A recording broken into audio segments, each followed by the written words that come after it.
Halo semuanya, selamat datang di segmen analisa. Sekarang kita update adalah terkait dengan perkembangan kasus dari Dante, seorang anak yang masih usia 6 tahun yaitu ditenggelamkan oleh tersangka Yuda Arfandi di tanggal 27 Januari 2024 lalu. Kemarin sudah kita lihat adalah bagian rekonstruksi dan ada beberapa adegan dan peristiwa yang menarik untuk kita bahas dan kita dalami lebih lanjut. Misalnya adalah salah satu statement dari Angger Dimas, bapaknya Dante, mengatakan bahwa pada saat dalam rekonstruksi di kolam renang, tempat terjadinya kejadian tersebut, Angger Dimas nggak bisa menutup mata bahwa dia begitu sangat sedih dan juga bercampur emosi.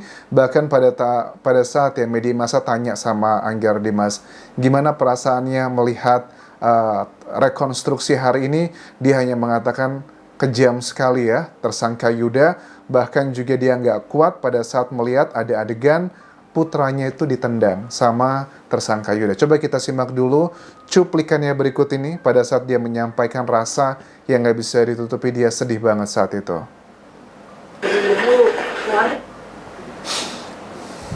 Itu kejam, kejam. Saya paling mengenaskan itu pas anak saya ditendang. Saya paling mengenaskan pada saat anak saya itu ditendang, kata Angger Dimas. Gak bisa pakai kata-kata, saya nggak tahu saya. Ya, pasti ya, siapalah orang tua mana yang tidak akan hancur hatinya pada saat melihat adegan yang ditunjukkan, ada ratusan adegan di kolam renang tersebut, yang menunjukkan bahwa itu bukan sekedar hanya kelalaian yang diklaim sama mereka. Kenapa? Diklaim ini begitu konyol sih menurut aku. Bahkan juga kan ada nggak banyak lah, mungkin belasan orang ya, yang datang, yang ngebawa 2 spanduk besar. Tulisannya itu adalah mendukung untuk tersangka Yuda Arfandi. Dukungannya terlalu mengada-ada menurut aku, dan dugaan sangat kuat ini adalah bagian dari keluarganya. Memang strategi apa sih kok mereka menulis seperti ini? Tuhan akan menolongmu Yuda Arfandi, biarkan saja orang menghujatmu, kamu orang baik, kamu telah difitnah, kami semua mendoakanmu, semoga selamat dunia akhirat. Apakah mereka tidak melihat CCTV, terus juga adegan rekonstruksi yang telah dilakukan? Bapaknya aja bilang, mengenaskan adalah, lihat loh, anak selucu itu 6 tahun, tapi dibegitukan dengan kakinya, itu kan ada hal yang aneh banget. Bahkan juga berikutnya pada saat Tamara, Tiasmara ya, itu juga hadir dalam rekonstruksi kemarin. Juga ada bagian pada saat tersangka Yuda ini berpapasan dengan Tiasmara, which is adalah kekasihnya, mantan kekasihnya, kayaknya sudah putus ya. Itu ada yang dikatakan oleh Tiasmara. Kata-katanya sih, kalau nggak salah nanti coba kita dengerin. Kata-katanya apa ya? Jangan nyindir-nyindir mulu. Keluarga bisanya nyindir-nyindir doang. Oke, itu yang aku tangkap. Coba kita simak bareng-bareng apakah statementnya seperti itu.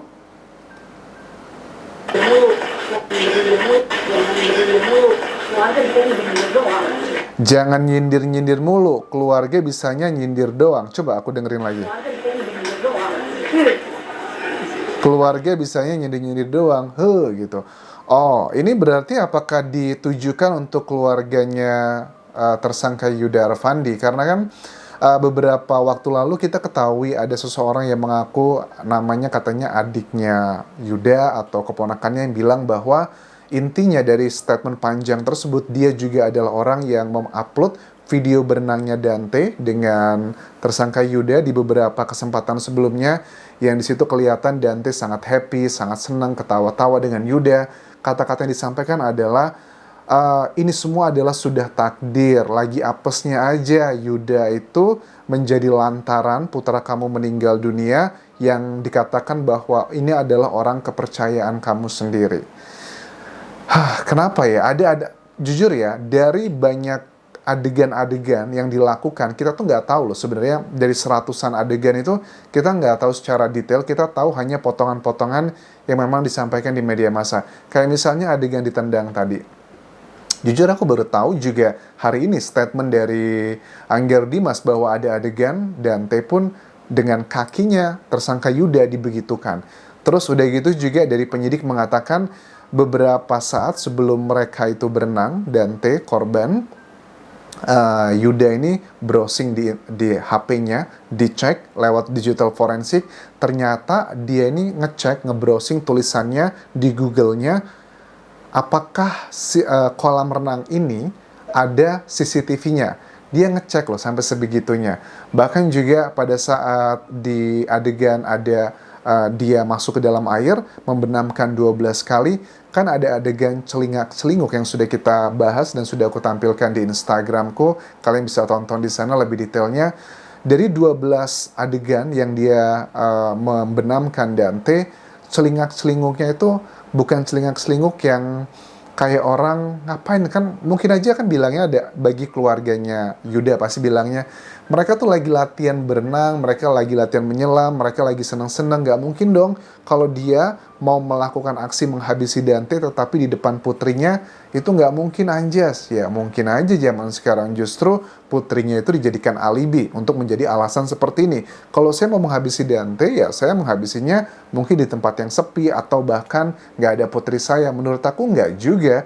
Justru sekarang itu banyak hal-hal yang sifatnya itu tidak masuk akal, tapi dijadikan sesuatu hal untuk menguatkan dia di kemudian hari, atau jatuhnya adalah alibi. Nah, alibinya sampai sekarang memang, ya dia mengatakan ke penyidik bahwa saya itu tidak ada niat untuk menghabisi Dante. Saya hanya latihan berenang, latihan menyelam saja.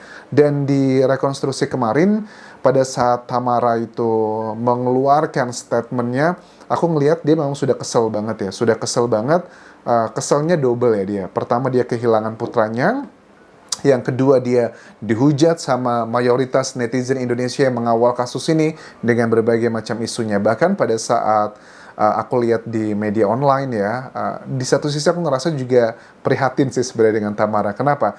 Ada banyak media yang bilang, netizen bilang bahwa penampilan Tamara pada saat hadir di rekonstruksi katanya itu kayak model, terlalu stylish dan sebagainya. Kok aku tidak melihatnya stylish ya, biasa-biasa aja. Apalagi katanya sih gara-gara pakai kacamata hitam itu. Jujur ya teman-teman, untuk bagian ini aku mungkin akan sedikit bertolak belakang dengan sebagian netizen yang mengatakan pakaian kacamata hitam itu adalah kesan untuk menunjukkan keangkuhan atau bahkan nggak gimana lah gitu, gaya. Enggak sih, kacamata hitam itu adalah untuk menutupi sinar matahari, itu yang pertama. Yang kedua, karena dia tahu dia itu menjadi perhatian mayoritas netizen, plus juga dari media massa. Bahkan aku pernah lihat waktu kemarin di rekonstruksi secara langsung, ada wawancara, ada siaran langsung dari TV One ya. Reporter itu lagi live report lokasi. Pada saat live report, ada Tamara di belakangnya. Itu lokasinya waktu itu kalau nggak salah di Polda Metro Jaya ya. Waktu live report, reporternya itu langsung to the point aja, nggak janjian. Padahal Tamaranya sedang ngobrol dengan kuasa hukum dan beberapa temannya. Dinanya, Mbak Tamara, bolehkah saya wawancara? Tamara cuma diem buang muka aja. Karena dia juga ngerasa bahwa ada bagian-bagian yang dia juga trauma gitu dengan media. Jadi makanya dia menggunakan kacamata hitam. Dan pakaiannya biasa-biasa aja. Mungkin karena setiap orang kan punya profil yang berbeda-beda ya. Pakaian begitu mungkin dianggapnya mewah, tapi menurut aku pakaian begitu ya tipikalnya sesuai lah dengan profilnya seorang Tamara. Dia seorang artis kan, seorang selebriti.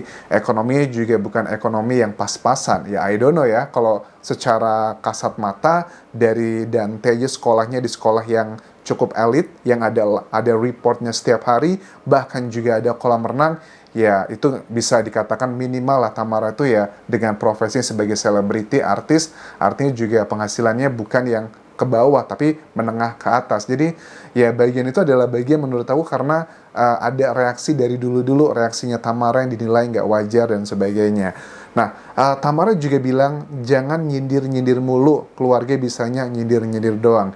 Ini juga kita pengen tahu ya keluarga dari tersangka Yuda Arfandi. Kalau memang mereka yakin ada satu fakta yang mereka sudah kumpulkan bahwa ini semua adalah fitnah, ini semua adalah takdir seperti klaimnya sebagian keluarganya Yuda, aku yakin kalau mereka sudah punya alat buktinya pasti akan disampaikan di media massa. At least kan dengan adanya spanduk dukungan ke Yuda Arfandi yang dugaannya berasal dari keluarganya, mereka ingin menyampaikan pesan ke masyarakat kan ya, bahwa Yuda itu tidak seburuk itu.